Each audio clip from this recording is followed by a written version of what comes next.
Good afternoon, sisters, brothers, and various others. This is John Cribati with the RWBYCap, Volume 3, Chapter 2. And once again, I'm in a new location because I cannot stay still. So here's what's going to happen. I didn't watch the OP after I finished Chapter 1 because it usually comes at the end of it. So I'm going to react to it now. And then after that, I'm going to do the live blog on Tumblr. And then after that, in this same video, I'm going to be recapping with the proper RWBYCap. I'm just starting with the OP first because I never got a chance to react to it. Alright, let's do this.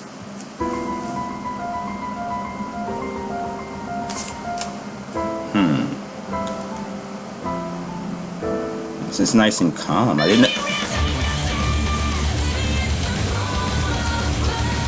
I stand corrected. Oh, who that? Wait, we had a new person or two. Can I?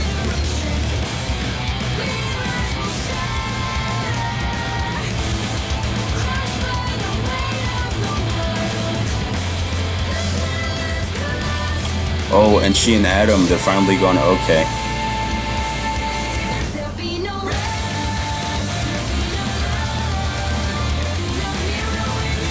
Oh. Okay. Yo. Oh, we're gonna see Weiss's family. Is that Crow or someone else? What kind of... Yeah, that's gotta be Crow. Holy crap, Crow's young. Crow is young as hell.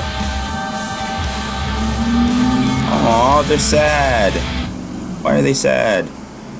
Okay, what I got from that, Uncle Crow is super young. I did not expect him to be that young. I thought like he and Ruby's father were closer in age. Then again, I didn't see how old Ruby's father was really, and it could just be an anime thing. There are 4 ages in anime. There is 8, 13, 16, 20, and 68. So he could be any of those things. So I'm not going to say Crow, but he looks really young at the very least. I also saw the same duality as in the last one. The last OP had Yang fighting Mercury as part of the gold-silver hand-foot thing. Blake was fighting Adam this time. I forgot who she was fighting the first time. Was she? Huh. I'll have to look that up. I'll have to go back in time in the live blog and see who Blake was fighting in the Volume 2 OP. But Blake going up against Adam is new. And again, Weiss and Emerald, and then Ruby and Cinder. But that was a nice thing, and I don't know why everyone's sad. Should I be worried? So first of all, I know one character dies because I was on Tumblr at the time, and if you don't know what I'm talking about, you're obviously catching up with me too, so I'm not going to say who the character is, but Love was given a bad name, from what I understand. So I know that character died. Does that happen in this volume or the next one? Like, that's the only character death I actually know about. But that doesn't mean you can tell. Like, don't comment on the live blog that, oh, this person dies. Like, I know they die. Okay? I'm mildly prepared for it at the very least, because I've seen all the memes. Actually, don't sit tight, because I'm going to be right back. It's the same video. 1 week later, we are back with RWBY Volume 3, Chapter 2, New Challenges, and there's an ellipsis there for some reason. So, this episode consisted of 2 combats, and then we had some scenes with Crow. 2 combats? The first match was Team Juniper versus Team Bronze.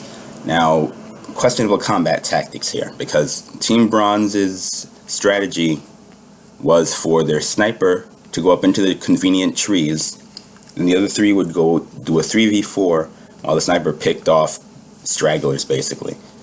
That was a good strategy. I'm not going to lie. That would have worked. That could have worked easily. Now, Jean's leadership is interesting because, well, for one, he saw where the sniper was, right?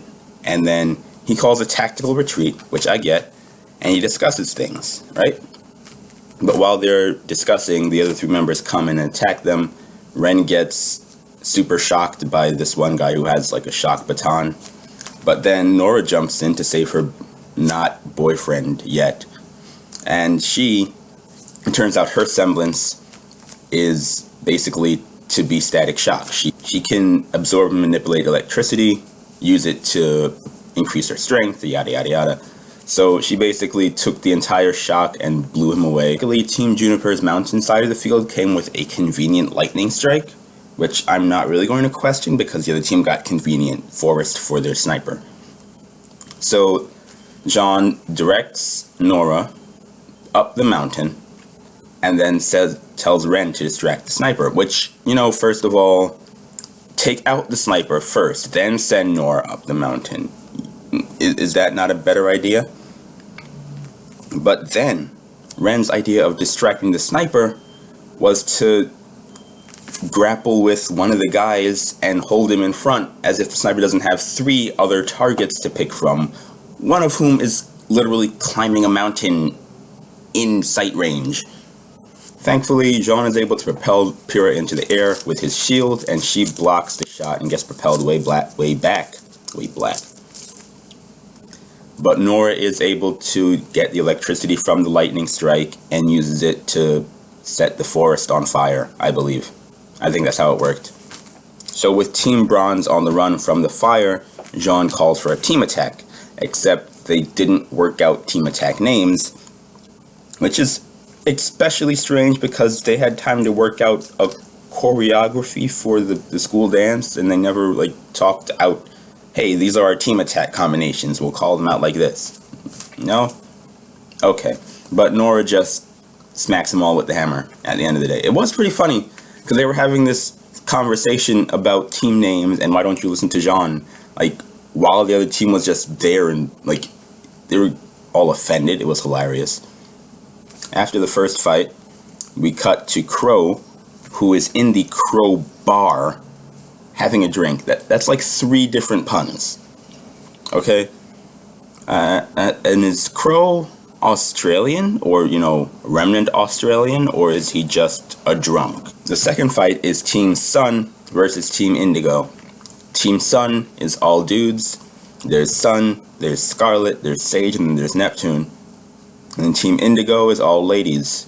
There was an airbender girl. She was an airbender. I think she had a staff or a spear. And there was a girl who had a crossbow that turned into a sword. And then a girl with dust knives and a big fluffy dress. I'm not sure who the 4th girl was. I'll probably remember at some point. But this fight was interesting for 2 reasons. One, Neptune is afraid of water. And does that mean all water? Because they get a water field and a desert field, or a beach field, I guess. So Neptune, being afraid of water, stays over in the desert field and snipes, which, is contributing, I can say. But then, what I really found interesting was that we get to see Sun beat the hell out of someone, and he just knocks her around for 20 seconds, and it doesn't hold back. That was very, not that I'm interested in watching girls get beat up. That's not what I'm saying, in and of itself. I don't promote violence against anyone that's unwarranted. But you rarely ever see a girl get beat up. Ever. And it was just interesting because Sun just literally pummeled her for a good 20 seconds. And everyone was okay with that, which I guess makes sense. I want it to make sense because, hey, they're in combat. They're in a combat tournament. Why should you not be able to punch people in the face? They signed up for this. Scarlet. Scarlet's weapon, by the way, is a cutlass and a blunderbuss. He's clearly some kind of pirate-based character. I want to say Redbeard because he has red hair. And his cutlass does the same windy hook thing that Torchwick's cane does, and it still doesn't make sense because there was nowhere to hold the cord. Where is the winding mechanism? Please help me. Sage actually got knocked out first because the airbender girl literally just made a dust tornado and blew him out of the arena, got him a ring out. Scarlet ends up getting knocked out when Sun tries to throw coconuts, and his opponent knocks him back, and it knocks out Scarlet instead. At the end of the fight, all the girls congregate in the water, and Neptune is able to use the electricity of his trident to shock them all out, and they win, if barely. Crow, who has seen both of these fights, is not impressed at all. He's only here for one fight, and that's with Weiss's sister, who shows up late at the end of the episode on a private plane thing. Good episode, good action, lots of fighting. Thanks for watching, and I will see you next time. Have a wonderful day. Hey there, sisters, brothers, and various others. This is John Cribati. Thanks for sticking around. I've got something special at the end of this video just for you. Also, if you could be so kind as to leave a like and maybe even subscribe, I'd greatly appreciate it. I'm going to be working hard to get this channel up and running. If you want to keep up with my escapades as I live blog RWBY, you can follow on Tumblr at CribatiWatches-RWBY. You can also use notifications on the app, so you're right there with me. If you want to know more about me, my Twitter, Tumblr, and Instagram are all John Cribati, but I'm most active on Tumblr, Instagram, and Twitter. I'm kind of cool on it. But yeah, thanks for sticking around. Bye.